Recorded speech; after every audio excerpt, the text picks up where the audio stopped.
إن الحمد لله نحمده ونستعينه ونستغفره ونعوذ بالله من شرور أنفسنا ومن سيئات أعمالنا من يهده الله فلا مضل له ومن يضلل فلا هادي له وأشهد أن لا إله إلا الله وحده لا شريك له وأشهد أن محمدا عبده ورسوله يا أيها الذين آمنوا اتقوا الله حق تقاته ولا تموتن إلا وأنتم مسلمون يا أيها الناس اتقوا ربكم الذي خلقكم من نفس واحدة وخلق منها زوجها وبث منهما رجالا كثيرا ونساء واتقوا الله الذي تساءلون به والأرحام إن الله كان عليكم رقيبا يا أيها الذين آمنوا اتقوا الله وقولوا قولا سديدا يصلح لكم أعمالكم ويغفر لكم ذنوبكم ومن يطع الله ورسوله فقد فاز فوزا عظيما أما بعد فإن أصدق الحديث كتاب الله وخير الهدي هدي محمد صلى الله عليه وسلم وشر الأمور محدثاتها فإن كل محدثة بدعة وكل بدعة ضلالة وكل ضلالة في النار السلام عليكم ورحمة الله وبركاته muna da godiya ma Allah subhanahu wa ta'ala wadda a cikin falalarsa da rahamarsa ya sake nuna mana wannan rana mai tarin albarka domin ci gaba da gudanar da darussanmu na yau da gobe. Satin da ya wuce mun gabatar da darasi na musamman wadda muka yi mishi take da ka yi aiki don gobenka. Wannan kaman ɗori ne akan wancan darasi da muka yi mishi take da lokaci ya yi kowa ya yi nazari.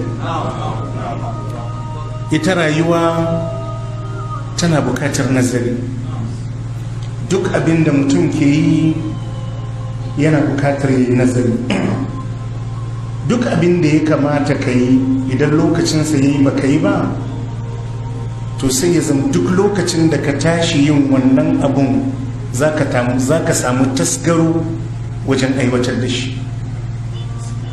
Babu mafi munin abu da mutum zai jinkirta shi ya cutar da shi kamar jinkirta tuba, jinkirta komawa zuwa ga Allah subhanahu wa ta'ala. Cikin wancan darasi da muka gabatar mun ji yadda mutanen ƙaruna suka je suka samu ƙaruna suka gabatar da waɗansu nasihohi da jan hankali zuwa ga ƙaruna. Ya samu dama ta dukiya da Allah subhanahu wa ta'ala ya bashi, sai ya fara walakanta mutane, ya fara cin mutuncin mutane, ya fara kama karya akan mutane saboda wannan dukiya da yake da ita. Waɗansu jama'a daga cikin mutanensa suka je suka same shi suka yi mishi nasiha cewa ya bi al'amuran a hankali.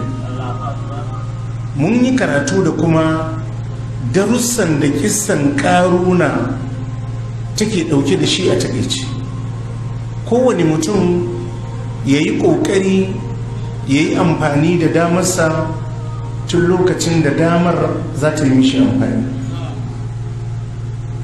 Kowane mutum ya yi ƙoƙari ya yi amfani da dama da Allah subhanahu wa ta'ala ya bashi a lokacin da damar za ta amfani shi. Kar ya makara, kar ya jinkirta har zuwa lokacin da wannan damar ba za ta mishi amfani ba. Idan mutum ya yi amfani da dama a lokacin da damar take da amfani, to wannan shi yake nuna cewa yana da cikar hankali. Idan mutum ya jinkirta amfani da dama da Allah subhanahu wa ta'ala ya bashi har ya kai lokacin da damar ba za ta amfane shi ba, to kaga hankalinsa bai amfane shi. Ita wannan rayuwa da muke ciki muke gudanar da ita dama ce babba. amma wadda zai fi tsinkayar cewa dama ce shine wadda yake kwance a kabari. Wadda ya mutu ya san rayuwa dama ce. Wadda ba shi da lafiya shine yake iya gane lafiya dama ce, lafiya ni'ima ce. To duk lokacin da kake tsakiyar, kake daidai lokacin da kake da wata dama a rayuwa, ka yi kokari ka yi amfani da wannan dama, ka yi kokari ka yi amfani da wannan damun. Dukkan waɗannan ababa shine waɗannan bayin Allah suka tsinkayar da ƙaruna a kai. Ƙaruna bai yi amfani da damarsa ba, gashi nan yana ta wujijiya a cikin ƙasa har zuwa tashin alkiyama. Karka makara, karka makara, karka yi watsi da damarka. Allah a cikin alkur'ani ya ce alam ya'ani lillazina amanu an taksha'a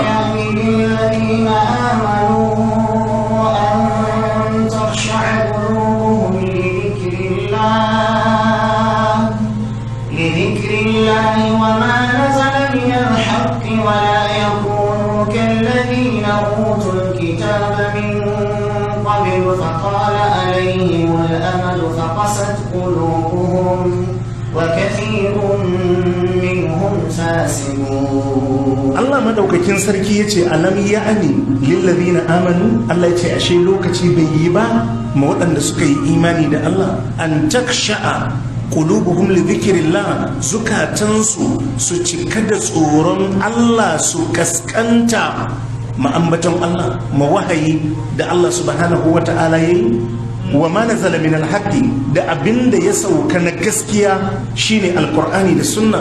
Allah ya ce har yanzu lokaci bai yi ba ku wadda kuka yi imani, Allah ya ce ku koma zuwa ga tsoron Allah. Allah ya ce har yanzu lokaci bai yi ba. alam ya'ni lil ladina amanu an taksha'a qulubuhum li dhikrillah. Allah ya ce ashe lokaci bai yi ba ma waɗanda suka yi imani zukatansu su rusuna su saduda ma'ambaton Allah. wa ma nazala min alhaqi da abin da ya sauka na gaskiya shine alqur'ani da sunna. Allah ya ce har yanzu lokaci bai yi ba.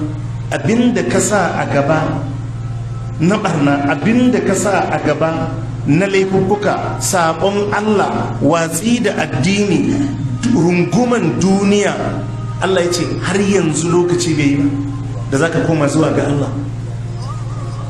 Allah ya ce har yanzu lokaci bai yi ba. wala ya kunu kallabi na utul kitab. Allah ce karfa su zamu irin waɗanda aka ba su littafi, su ne ahalul kitabi. wala ya kunu kallabi na utul kitaba min qablu, kar su zama kamar waɗanda aka ba su littafi kafin su ne ahalul kitabi ko fatala alaihimul amadu. Lokaci zamani sai ya yi tsawo a kansu, suka ga sun samu gagarumar dama ta rayuwa, ta walwala, ta dama da suke da shi. faƙasar qulubuhum, Allah ce sai zuciyarsu sai ta bushe. Allah ce kar ku yi haka. Jama'a muna fahimta? Kar ka dinga kallon rayuwar kamar damar da kake da ita na zamani, na shekaru, na daman mai tsayi ne ka ce bari ka hole tukunna. Allah ya ce akwai bushewar zuciya a wannan hanya. fatala alaihimul amad, lokaci yayi tsayi a kansu, suka yi nisa da wahayi, suka yi nisa da annabawansu, suka yi nisa da dokokin Allah. fa kasat qulubuhum, sai zukatarsu ta bushe. wa kathirun minhum fasiqun. Allah ce da yawa daga cikin su ga sunan sun zama fasikai. Allah ce to lokaci yayi kowa ya koma zuwa ga Allah. Lokaci yayi kowa ya tuba. Lokaci yayi kowa ya koma zuwa ga daidai. Allah ya ce karfa ku yi irin abinda ahalul kitabi suka yi, ganin zamani ya ja musu, sun samu wadataccen lokaci sai suka yi ta fantamawa. Allah ce sai zukatansu ya bushe. Allah ce wa kathirun minhum fasiqun, da yawa daga cikin su fasikai, sun lalace. Wannan bushewar zuciyar ita ce Allah ya ambata a suratul Baqara.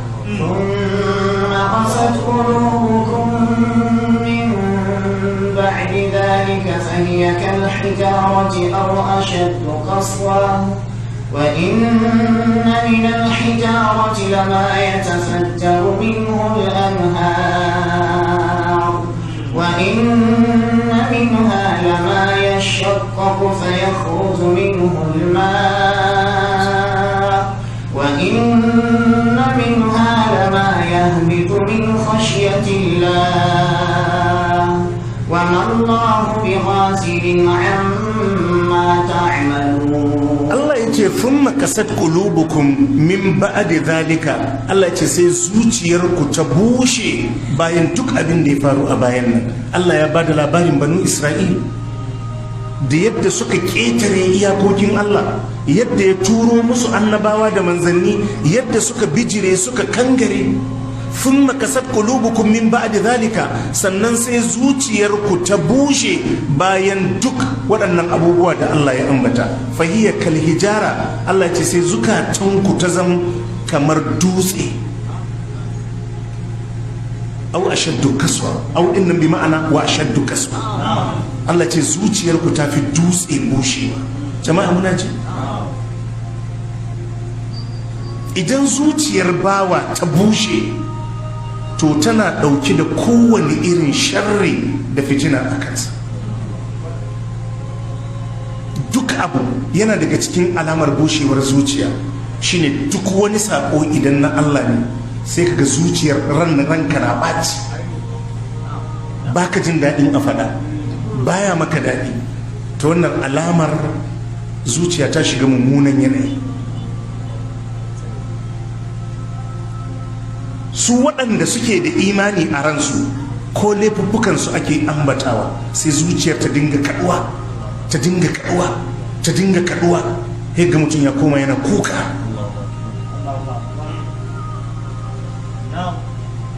A farkon suratul Anfal ya ce إنما المؤمنون الذين إذا ذكر الله وجلت قلوبهم وإذا تليت عليهم آياته زادتهم إيمانا وعلى ربهم يتوكلون الذين يقيمون الصلاة ومما رزقناهم ينفقون أولئك هم المؤمنون حقا لهم درجات عند ربهم ومغفرة ورزق كريم. إنما المؤمنون الذين إذا ذكر الله يتي إياكر مؤمنين سوني ودن إذا أكا أمبتش الله بايا زوا سلن جنة سيجي أني كراتو أكن سلن جنة سيجي أتوش كنسا بيدي دي بيكيوتتا yana cin riba sai ya ji hukuncin Allah akan riba, ko yana zina ko yana shirka ko yana bid'a, sai ya ji hukuncin Allah akan waɗannan miyagun ayyuka. Allah ce wajilat qulubuhum, zuciyarsu sai ta kada. innamal mu'minuna alladhina idza dhukira Allah, iyakar mu'minai sune waɗanda idan aka ambaci Allah, aka ambaci ayoyin Allah, hukuncin Allah, wajilat qulubuhum, sai zuciyarsu ta kada. Wa idza tuliyat alaihim ayatuhu, idan kuma aka karanta musu ayoyin Allah, zadatuhum imana, sai ta kara musu imani. Wa ala rabbihim yatawakkalun, Allah ce sai su koma su dogara ga Allah. وإلى ربهم وعلى ربهم يتوكلون الذين يقيمون الصلاة الله يتسوني سكي سيد صلى ومما رزقناهم ينفقون daga abinda muka azurta su da shi Allah ce suna ciyarwa suna taimakawa. Allah sai ce ulaika humul mu'minuna haqqan, Allah ce waɗannan sune mu'minai tsantsa inji Allah.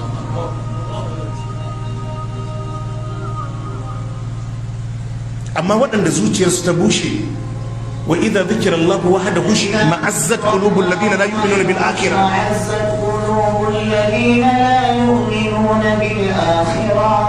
wa idza dhukira alladhina min dunihi idza hum yastabshirun. wa idza zikira Allah wahdahu, idan aka ambaci Allah shi kadai, ana maganan Allah, dokokin Allah, hukuncin Allah, ayoyin Allah, ishma'azzat qulubul ladina la yu'minuna bil akhirah, sai zukatan waɗanda ba su yi imani da lahira ba sai su harzuka,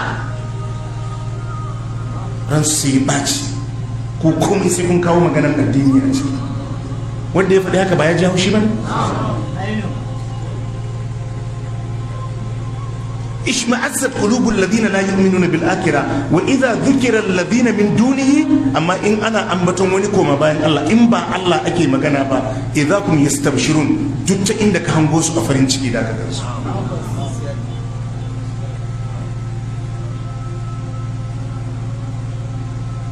Yana cikin farin ciki, yana cikin annashi.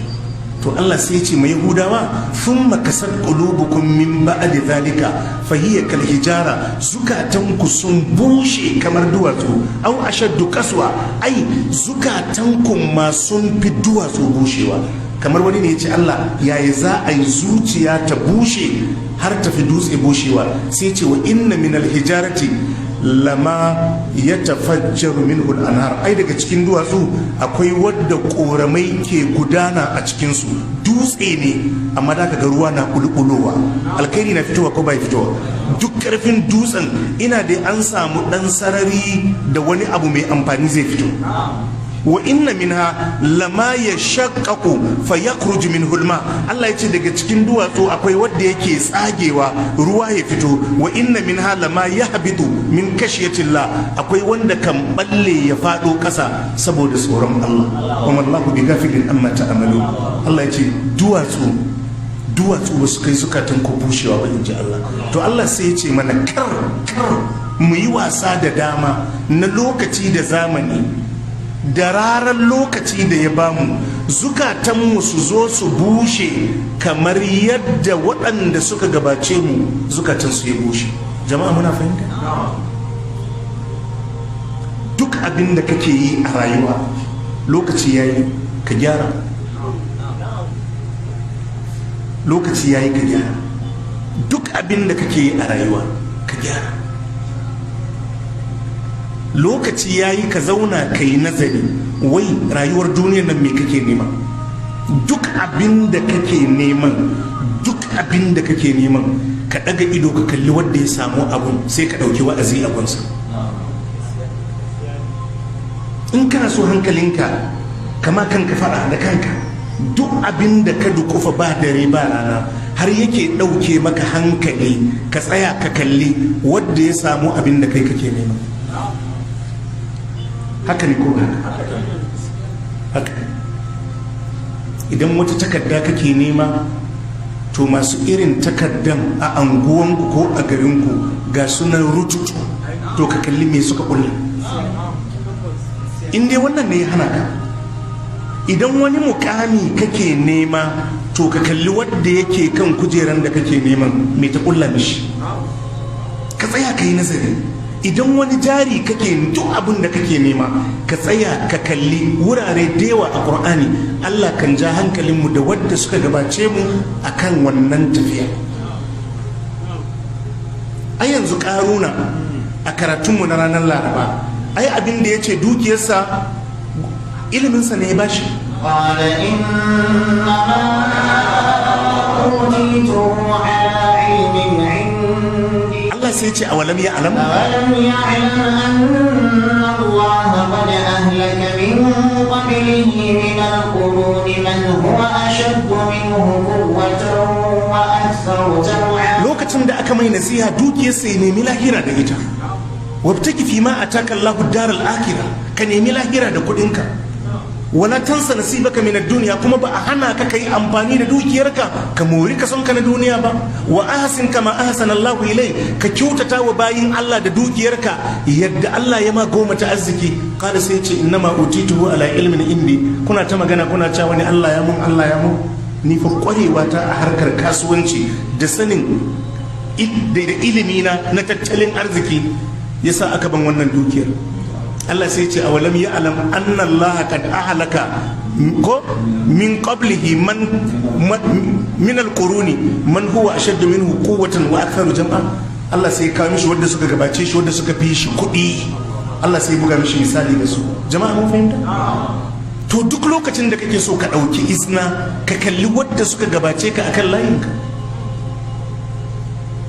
ka kalli wadda suka gabace ka akan layinka, ka yi nazari, ka kalli rayuwarsu me suka ɗauka akan wannan abin. Nan za ka gane ribar abin da faɗuwar abin. Kaga in da ka yi wannan abin, da ka yi shi ne ala basira. Sannan babu wani abu da za ka ɗauka duk kimar abin a rayuwar duniya har ka gana da wani amfanin da ya kai ka yi wasa da addini akan wannan abun. Babu wannan, babu wannan. Duk kimar abin, duk kimar abin, duk kimar abin, duk kimar abin, to kowa ya zauna ya yi nazari, ya dubi yadda rayuwa take, ya gyara. Annabi sallallahu alaihi wa alihi wa sallam yake cewa a cikin hadisi, badiru bil a'mal fitanan ka qit'il laylil muslim yusbihu ar-rajulu mu'minan wa yumsi kafiran aw yumsi mu'minan wa yusbihu kafiran yabi'u dinahu bi ardin min ad-dunya. Annabi ya ce badiru bil a'mal, ku yi gaugawa ku rike ayyukan alkhairi, ku yi gaugawa. Annabi ya ce ku rike ayyukan alkhairi. Fitanan, annabi ya ce ga can waɗansu fitintunu sun taso. Fitanan ka qit'il laylil muslim, kamar wani yankin dare mai duhu, yadda in ya iso kanka in ka ɗaga hannunka ba da ka ga hannun. Annabi ya ce ku yi sauri, ku yi sauri, ku yi ayyukan alkhairi. Badiru bil a'mal, ay badiru bil a'mali salihah. Annabi yace ku yi gaugawa wajen aikin alkhairi. Fitanan ka qit'il laylil muslim, annabi yace fitintinu ne ga sunan kala kala kamar wani yankin dare mai duhu. Idan fitintunun nan suka iso, annabi yace yusbihu ar-rajulu mu'minan wa yumsi kafiran, za a wayi gari mutum na mumini ba fa musulmi ba kawai, mumini wa yumsi kafiran, amma za a yi maraice ya zama kafiri. Da safi an tashi da shi mumini, yammaci ya riske shi ya zama kafiri. Au yumsi mu'minan, annabi ya ce ko kuma za a yi yammaci da shi yana mumini wa yusbihu kafiran, ya wayi gari kafiri. Annabi ya ce ganin fitintunan suna tasowa, ku yi kokari ku tsaya akan ayyukan alkhairi. Wani ne ya tambaya Nabi sallallahu alaihi wasallam, yace to ya Rasulullah, me zai faru haka da safe mutum na mumini da yamma mutum na kafiri, ko a yi yammaci mutum na mumini a wayi gari da safe kafiri? Annabi ya ce bi addina ko bi ardin min ad-dunya, zai sai da addininsa ne da wani jin daɗin rayuwar duniya. Fitintinu ne na harkar duniya, annabi ya ce za su taso. Fitintinu ne akan imani, fitintinu ne akan addini. Za mu zo mu yi bayani a kansu daki-daki insha Allah. Wadda ya shiga harkan tsafe-tsafe, cult da sauran kungiyoyi na tsafe-tsafe, ya sai da addinin sa ko bisa ya sayar. Abinda ya sayar din lahira zai samu ko duniya zai samu? Duniya zai samu. سنة ذاك جاء القرآن الله ينا أولئك الذين اشتروا الحياة الدنيا بالآخرة، أولئك الذين اشتروا الحياة الدنيا بالآخرة فلا يخفف عنهم العذاب ولا هم ينصرون. الله يقول أولئك الذين اشتروا الحياة الدنيا بالآخرة، الله يقول أن سوني سك سيد رايور اللاهرة سك كرب الدنيا. Shi kuma Allah ce fala yukaffafu anhumul azab, in an haɗu a lahira Allah ya ce azaba ba su wuce, wala hum yunzarun, ba sassauci in ji Allah. Allah ce babu sassauci, ba sassauci. Sayar da duniya ne ka karɓi lahira. Duk wanda ya shiga harkar tsafe-tsafe, duk wanda ya shiga harkar tsafe-tsafe, ya sai da duniyarsa, ya sai da lahirarsa, ya karbi duniyarsa. Annabi ya ce ya bi addina ko bi ardin min ad-dunya. Annabi ya ce zai sai da addininsa da jin daɗin rayuwar duniya. Annabi ya ce ku dage da ayyukan alkhairi, ku dage da ayyukan alkhairi. Yau idan ka dubi irin yadda rayuwar mutane take, abin akwai abin tausayi cikin irin rayuwar da muke ciki. Yau fa alkur'ani a tsakanin mutane, kusan tilawan alkur'ani ya saura a hannun yara ne wadda ba su fantsama cikin duniya ba tukunna, irin yan hada da sauransu. Amma yanzu illa man rahimallah, ka samu mutum magidanci wadda ya fara aiki a ofis ko ya fara harkar kasuwa ko yana da wajen sana'a, wai da yake da lokaci na karatun alkur'ani. Haka duk wani abu idan ambaton Allah ne, ka lura da yadda mutane suka yi baya da shi. Inda za ka ɗauki asamin makanka ka bibiya ko ku sa makanku wani tsari ku bibiya, yana da wahala ka samu wani masallacin juma'a da liman zai hau mimbari da cikakkun sahu 7 a gabansa. Hakan kai ka je ka kalli masallacin juma'an ku, wancan ya kalli masallacin juma'an su, wancan ya kalli masallacin juma'a, duk ana zuwa sallan juma'an ne in an tada iqama, saboda kowa bai so a bata mai lokaci. Abinda zai baka mamaki, ka kalli lokacin da wayarka take dauka a hannunka. A kowane awanka 24 wayarka awa nawa kake bata, kai lissafi da kanka.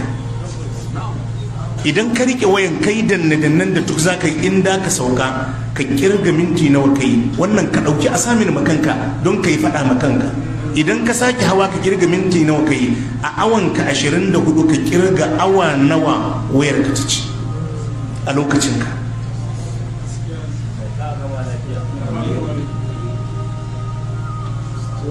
Annabi sallallahu alaihi wasallam yana magana akan tafiya juma'a a sa'a ta farko da falalarsa da alkhairinsa. Zuwa juma'a da wuri liman zai hau mimbari, masallacin da yake da sahu 30 zai hau kan mimbari, sahu 10 bai cika a gabansa. Wani akan kai ma za a tada sallar ƙwaryar cikin masallaci bai cika.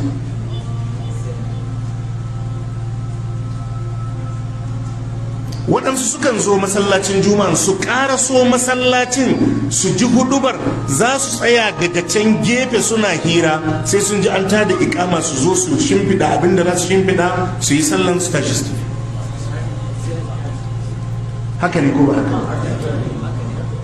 Yau liman ba zai ce zai yi hudu ba a sallar idi bayan an yi sallar jama'a saurare shi ba, don zai bata musu lokaci. Ana sallar kowa zai ɗauki dardumansa. In akwai sako da za a faɗa, za ka ji ana don Allah jama'a a tsaya a saurara. Abin ba da ya kawo su kenan. Sannan zai je a hakan ya hau online ya yi awowi sama da ninki ba ninkin na lokacin da aka yi a masallacin idi.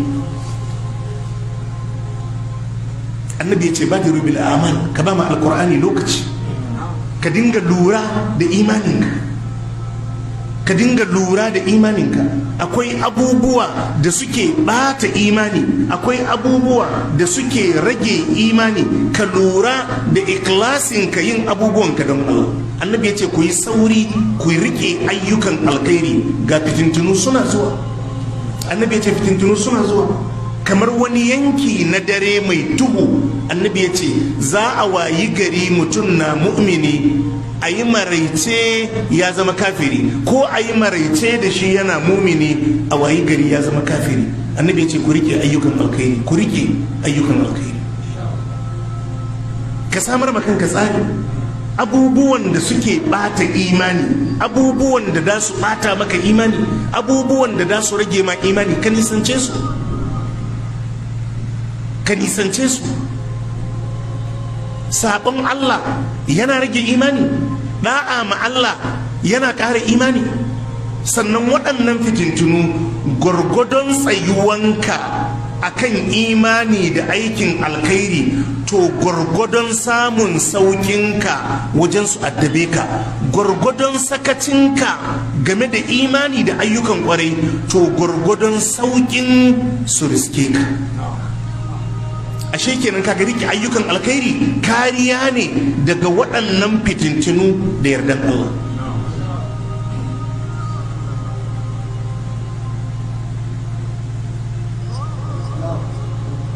Ai gaugawa wajen ayyukan alkhairi, karka yadda ka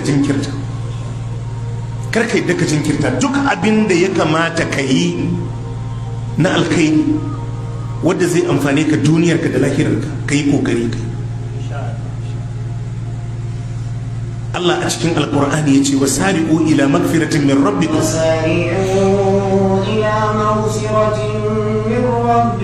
وجنة عرضها السماوات والأرض أعدت للمتقين الذين ينفقون في السراء والضراء والكاظمين الغيظ والعافين عن الناس والله يحب المحسنين والذين إذا فعلوا فاحشة أو ظلموا أنفسهم ذكروا الله فاستغفروا لذنوبهم ومن يغفر الذنوب إلا الله ولم يصروا على ما فعلوا وهم يعلمون أولئك جزاؤهم مغفرة من ربهم وجنات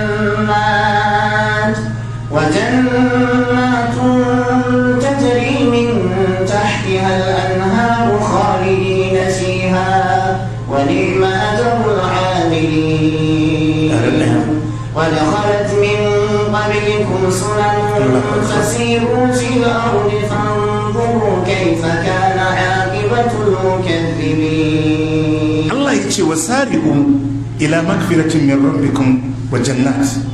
Allah ce ku yi gaugawa, kaji nan ma yace ku yi gaugawa, kar ka bata lokaci.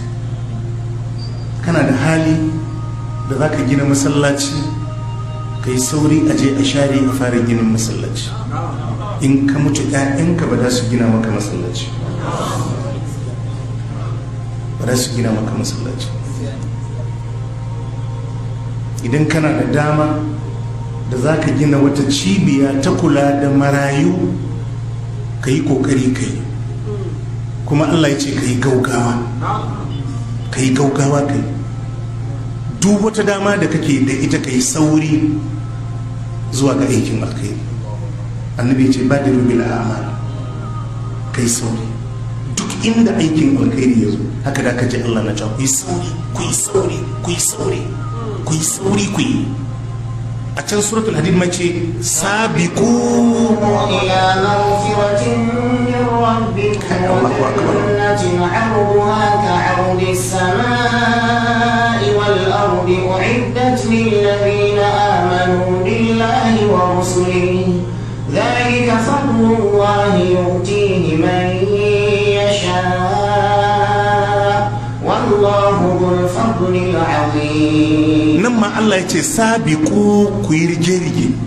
An ce za a gina masallaci, shawaran da Allah ke baka kai sauri ka kai blok, kafin wane ya kawo blok din kai sauri ka kai blok, kafin wane ya kai siminti kai sauri ka kai siminti.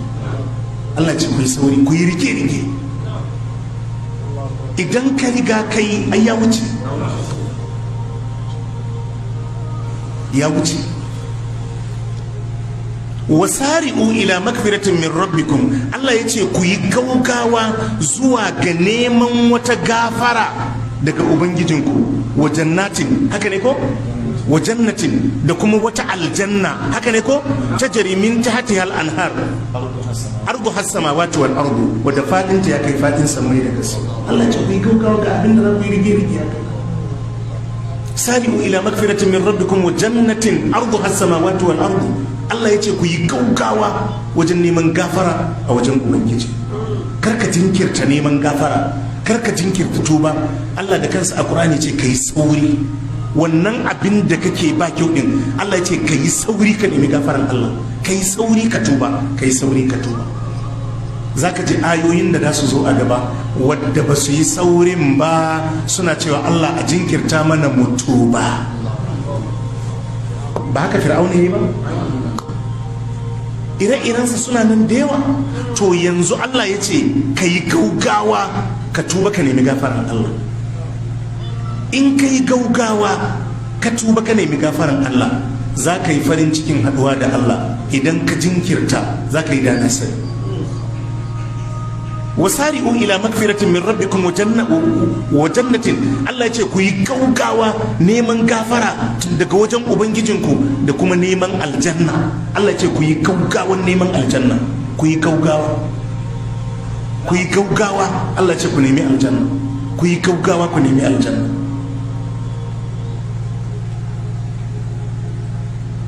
Jama'a muna fahimta? ardu has samawati wal ardu, fadinta ya kai fadin sammai da kasai. ardu has samawati wal ardu uiddat lil muttaqin, an tanade ta ne don masu tsoron Allah, masu kiyaye dokokin Allah. To ka duba subi na alqur'ani, wahayi daga Allah, don kar wani ce to yaya abun yake. Allah sai ce allazina yunfiquna fis sarra'i wad dharra'i, sune waɗanda suke kashe dukiyarsu, suke infaki, suke taimakawa da dukiyarsu fis sarra'i lokacin da ake cikin walwala, wad dharra'i da lokacin da ake cikin tsanani. Kun ji abin da Allah ya ce a yi gaugawa? Gaugawan ba wai ka yi gaugawa ka je ka bude kofin aljanna ka shiga ba, a wani aiki za ka yi, in ka yi aikin sai ka je ka shiga aljanna. Ka nemi gafara, ka yi gaugawan neman gafaran Allah. Allah ya ce ka yi gaugawa wajen samun aljanna. Allah ya ce an tanade ta domin masu takawa, masu kiyaye dokokin Allah, masu tsoron Allah. Alladhina yunfikuna fi sarra'i wad dharra, sune waɗanda suke infaki, suke ciyarwa fi sarra'i a lokacin da ake da walwala, abubuwa ba su yi tsanani ba, ko su suke da walwala a lokacin an samu dama, wad dharra da lokacin da aka shiga kunci. Su din ma ba su da shi amma dai haka suke tagazawa. Wal kazimin al ghaiza, kuma su ne masu kame fushinsu. Idan an cutar da su sukan yi haƙuri akan cuta. Musulmi yana da matsayi na musamman abun ɗan uwansa musulmi. Akwai abubuwa da yawa da za a maka na cutarwa tsakaninka da 'yan uwanka musulmi, tsakaninka da makwabtanka, tsakaninka da 'yan uwanka na jini, kau da kai ake ayi haƙuri. wal'afina anin nas, masu afuwa wa mutane. Wallahu yuhibbul muhsinin, Allah yana son masu kyautatawa. Nan ba yayi magana akan ayyuka na alkhairi da za a yi ba. Za a ciyar a lokacin sauki da lokacin tsanani, sannan za a kame fushi, sannan za a yi afuwa wa mutane.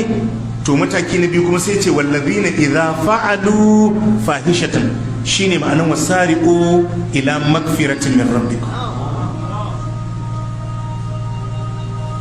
wallazina idza fa'alu fahishatan, Allah ya ce kuma idan suka aikata mummunan laifi. Yau gashi a cikin sabon Allah, ya fada sabon Allah. Aw zalamu anfusahum, ko suka zalunci kayukansu ta hanyar watsi da dokokin Allah. Zakarullah, Allah ya ce sai su tuna Allah. Fastaghfaru li dhunubihim, sai su nemi gafaran zunubansu. Wa man yaghfiru dhunuba illa Allah, wa ke gafarta zunubi idan ba Allah ba akwai? To sun san haka. Walam yusirru ala ma fa'alu wa hum ya'lamun, Allah ce ba su dogewa akan wannan munanan aiki da suke aikatawa bayan sun gano abubuwan da suke yi babu kyawu. Allah ya ce ba su dogewa su ci gaba da yi. Shi yasa Allah ya ce ku yi sauri ku tuba ku nemi gafara. Jama'a muna fahimta? Yanzu mun ji ma'anar wasari'u ila magfiratin min rabbikum wa jannatin. ku yi gaugawan neman gafaran Allah da aljanna. Neman aljanna ka zage wajen neman gafara a wajen Allah akan ayyukanka, don ba mai gafartawa in ba Allah ba. Ya zam ka dukufa wajen aikata ayyukan alkhairi wadda Allah zai maka tukuici da aljanna a kansu. Allah sai ce ula'ika jaza'uhum magfiratun min rabbihim wa jannat. Allah ce ta waɗannan sakamakonsu za su samu gafaran Allah, za su samu aljanna. Ina dama abin da aka ce a yi gaugawan kenan, kuma mun ji abin da in mun yin za mu samu aljannan da gafara. Jama'a muna fahimta? wasari'u ila magfiratin min rabbikum wa jannatin arduha as-samawati wal ardu uiddat lil muttaqin. Allah ce ku yi gaugawan neman gafara a gun Allah da aljanna da aka tanade ta wadda fadinta ya kai fadin samai da kasai don masu tsoron Allah. Kamar wani ne ya ce to Allah a mana bayanin yadda za mu samu gafaran da yadda za mu samu aljanna. Allah sai fara bayanin aljanna. Alladhina yunfiquna fis sarra'i wad darra, su ne wadda suke cire dukiyarsu su yi aiki da ita wajen ciyar da addinin Allah gaba, taimaka ma bayin Allah fis sarra'i lokacin walwala wad darra da lokacin kunci. Mun yi bayani a wancan darasin, yana daga cikin abin da annabi ya ja hankalin al'ummarsa cewa su ankara wajen amfani da dukiya. Abu na farko annabi ya ce yaɗa ilimi, wadda ya karanta zai yaɗa. Mun yi magana akan wadda yake da hali da shi kuma zai yaɗa. Gina masallatai, gina wuraren saukan baki, samar da ruwa a tsakanin al'umma, ayyukan alkhairi masu gudana. Annabi ya ce ku yi kokari ku riske su. Kame fushi akan bayin Allah, yafiya akan bayin Allah, afuwa da rangwame akan bayin Allah. Sai ya ce kuma wallazina idza fa'alu fahishatan, idan suka aikata alfasha aw zalamu anfusahum ko suka zalunci kansu, zakarullaha sai su tuna Allah, fastaghfaru li dhunubihim sai su nemi gafaran zunubansu. Wa man yakfiru dhunuba illa Allah, sun san ba mai gafarta zunubi in ba Allah ba. Wa lam yusirru ala ma fa'alu wa hum ya'lamun, ba su dogewa su ci gaba da tafiya akan wannan munanan ayyuka da suke aikatawa bayan sun sani. Shi yasa Allah ya ce ai sauri a to Allah in sun yi haka fa sai ce ula'ika jaza'uhum, sakamakon waɗannan da suka yi haka magfiratun min rabbihim, shine wata gafara ta musamman daga wajen ubangijinsu. Wa jannatun tajri min tahtiha al-anharu khalidina fiha, da gidajen aljanna waɗanda koramai suke gudana a kasan gidajen kuma da su dawwama a ciki. Kun ga an samu gafara, an samu aljanna, amma kun ga hanyar samun shine walam yusirru alama fa'ala, ba su doge ba, sun san sun yi ba daidai ba, sai suka yi gaugawa, sai suka tuba, suka nemi gafaran Allah. Allah ce su ne da su samu wannan. Amin. Wani ima ajrul amilin, Allah ce madalla da sakamakon masu aiki. Wannan shine aiki na gari. Jama'a muna fahimta? To ka mai da hankalinka kan irin waɗannan ayyuka na alkhairi, ka mai da hankalinka, ka mai da hankalinka kan irin waɗannan ayyuka na alkhairi, ka mai da hankali. Ko tafiya kake a hanya sai kaga ana wani aiki na alkhairi, ana gina masallaci, ginin wata makaranta ne, wani kwalbati ake gyarawa, ka ajiye mashin ɗinka, ka kafe shi, ka kula mashin ɗinka, ka zo ko minti 5 a yi da kai abun aikin kafin ka wuce, za ka ga amfaninsa, za ka ga amfaninsa, za ka ga amfaninsa. Duk damar da ka samu ka yi amfani da dama, duk damar da ka samu ka yi amfani da dama, kuma ka gaggauta yin amfani da damar, ka gaggauta yin amfani da damar, ka zauna ka yi nazari. Wannan rayuwar ba wata tsiya da za ka ɗauka a cikinta, ba wata tsiyar da za ka ɗauka. Yawa ka sa ma ranka za ka tashi ka nemi halaliyarka. Karka yadda a rayuwar duniya, karka yadda da neman abinci ta hanyar haramun. Duk yadda mutane suka yi yawa a wannan layin, karka yadda ka shiga.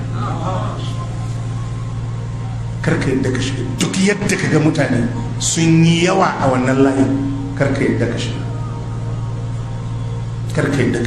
Duk abu in ya saba ma Allah, sai an saba ma Allah kafin a same shi, karka yi, ka wuce shi.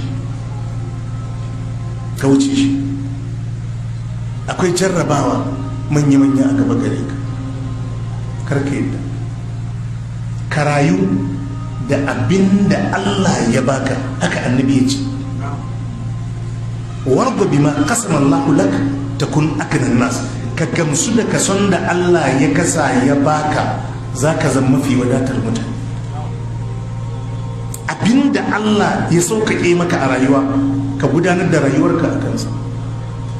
Karka ce sai ka nemo haram. Wancan layin ko kabi ba zai bulle ba.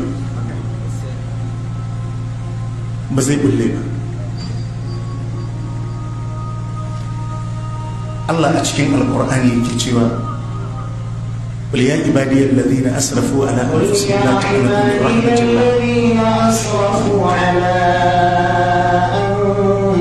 أنفسهم لا تقنطوا من رحمة الله إن الله يغفر الذنوب جميعا إنه هو الغفور الرحيم وأنيبوا إلى ربكم وأسلموا له من قبل أن يأتيكم العذاب ثم لا تنصرون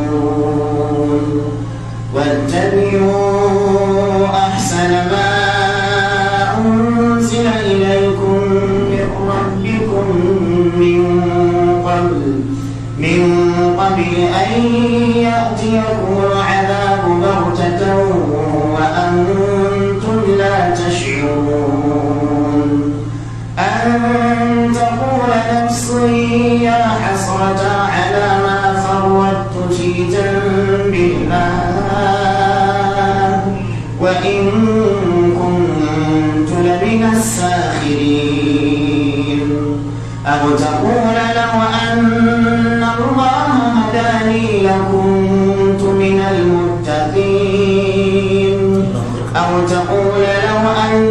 تقول حين ترى العذاب لو أن لي كرة فأكون من المحسنين. الله يقول يا عبادي الذين أسرفوا على أنفسهم.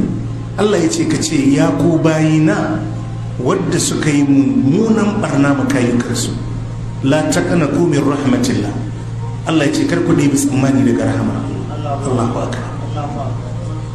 Wadda yake cikin barnan yayi barna, Allah ya ce kar ya ɗebe tsammani, Allah zai yafe mishi. Kar ya ɗebe tsammani in ya gyara zai dace, Allah ce kar ya ɗebe tsammani. La taqnatu min rahmatillah, kar ku ɗebe tsammani daga rahamar Allah. Inna Allah yaghfiru dhunuba jami'a. Allah na gafarta laifi baki ɗayansa. Duk barnan da mutum yake yi, idan ya tuba Allah zai yafe shi. Qul ya ibadiyal ladhina asrafu ala anfusihim. Allah yace kace ya ku bayina wanda suka yi mummunan barna makayukansu. La taqnatu min rahmatillah, kar ku ɗaya tsammani daga rahamar Allah. Inna Allah yaghfiru dhunuba jami'a. Allah na gafarta laifuffuka baki ɗayansu. Innahu huwal ghafurur rahim. Ai shi Allah mai gafara ne mai jin kai. Sai yace wa anibu ila rabbikum, ku koma zuwa ga Allah. Abunda kake yi ba kyau ka taka birki, Allah ya ce ka sa ribas ka koma. Wa anibu ila rabbikum, ku koma zuwa ga ubangijinku wa aslimu lahu, ku mika wuya ma Allah. Min qabli an ya'tiyakumul azabu summa la tunsarun, kafin azaba ta zo muku ya zama kuma ba za a taimake ku ba, ba ku da mai taimako. Allah ce kafin azabar ta zo Allah ya ce ku koma zuwa ga Allah ku miƙa wuya. Jama'a muna ji?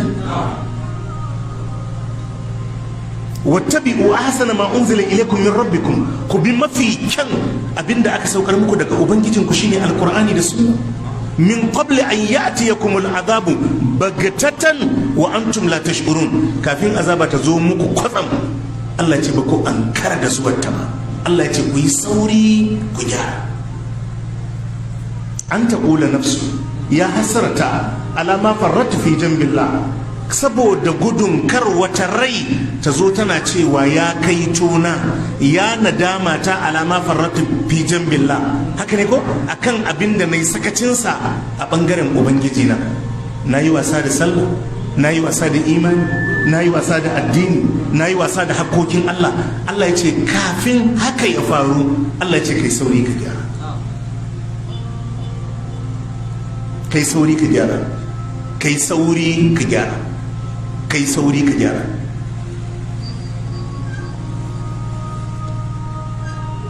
an taqula nafsun ya hasarata ala ma farratu fi jambillah wa in kuntu la min as-sakirin, yace kuma da na kasance daga cikin masu isgili da addinin Allah.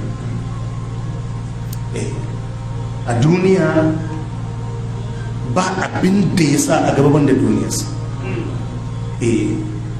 Wani daga cikin magabata dama ya ce duniya da lahira kamar bango ne guda biyu, duk lokacin da ka matsa kusa da wancan to ka ƙara nisa da wannan, duk lokacin da ka matsa kusa da wannan bangon ka ƙara nisa da wancan, duk lokacin da ka matsa ma duniya ka ɗanyi nisa da lahira, duk lokacin da ka matsi lahira ka yi ɗan nisa ma duniya. To shi kullum a duniya yake, to kuma har al'amarin Allah ya zo, to kuma sai nadamar da ba za ta yi amfani. Ka ɗauki rayuwa a haka, ka ɗauki rayuwa a haka, ka yarda ma rayuwarka da haka, ka yarda ma rayuwarka da haka, ka yarda ma rayuwarka da haka. Ka zauna ka yi nazari, ka kalli rayuwa, ka duba manufar da ta sa Allah ya halicce ka. Ka zauna domin tabbatar da wannan manufar da sauke wannan mafi girman haƙƙi a kanka shine kaɗai ta Allah subhanahu wa ta'ala da bauta. Ka yi rayuwa a duniya a cikin natsuwa, kar ka fitini kanka. Ga can a suratul hadid yadda za a zo ana tafiya da mu'minai da munafikai. يوم ترى المؤمنين والمؤمنات يسعى نورهم بين أيديهم وبأيمانهم بشراكم اليوم جنات تجري من تحتها الأنهار خالدين فيها ذلك هو الفوز العظيم. يوم يقول المنافقون والمنافقات للذين آمنوا انظرونا نقتبس من نوركم قيل ارجعوا وراءكم فالتمسوا نورا فضرب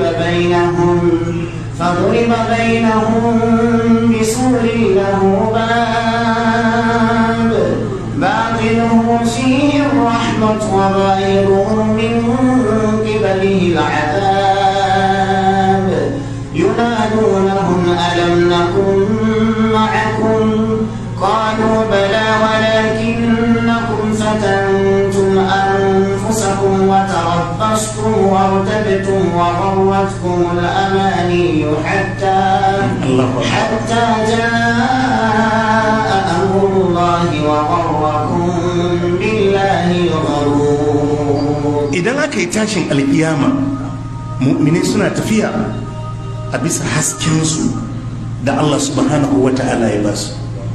Yas'a nuruhum bayna aydihim wa bi aymanihim. Duk ta inda mu'mini ya bi haske ne ta ko ta ina. To ga munafukai ga waɗanda suke da ciwo a zuciyarsu. Shi addinin bai dame shi ba, shi addini bai dame shi ba. Da gaske ne akwai da ko taɗin addini ake haushi abin yake ba shi. Ikon Allah. Wani kuma a ma'aikatan yana ofis, ya fito daga ofis din ya sauko ya je a masallacin ba a ma'aikatan ne, amma bai sauka a jami'in shi. yalla boy ai karu wallahi Allah duniya ta maka shigan sauri. Wannan rayuwar duniya, wannan rayuwar Najeriya, wannan rayuwar wannan rayuwar da ake yi har ka gagar zuwa jami'i, wannan rayuwar ai karu wallahi.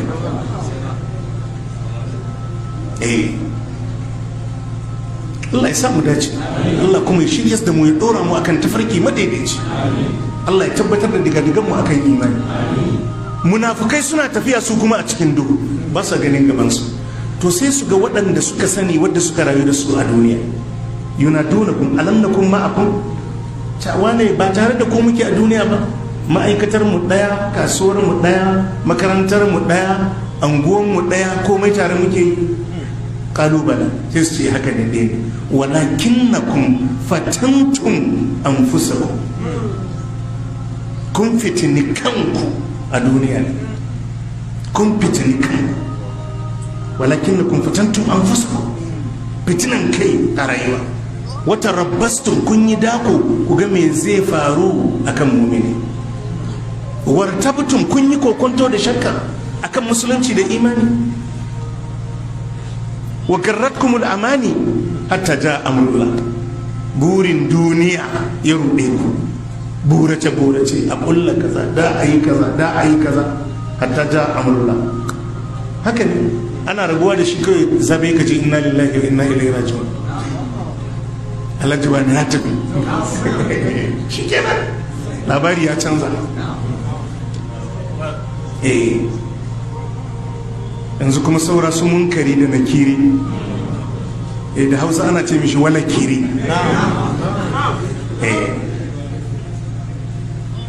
Allah ya samu dace, Allah ya tabbatar da mu akan imani da ayyukan alkhairi.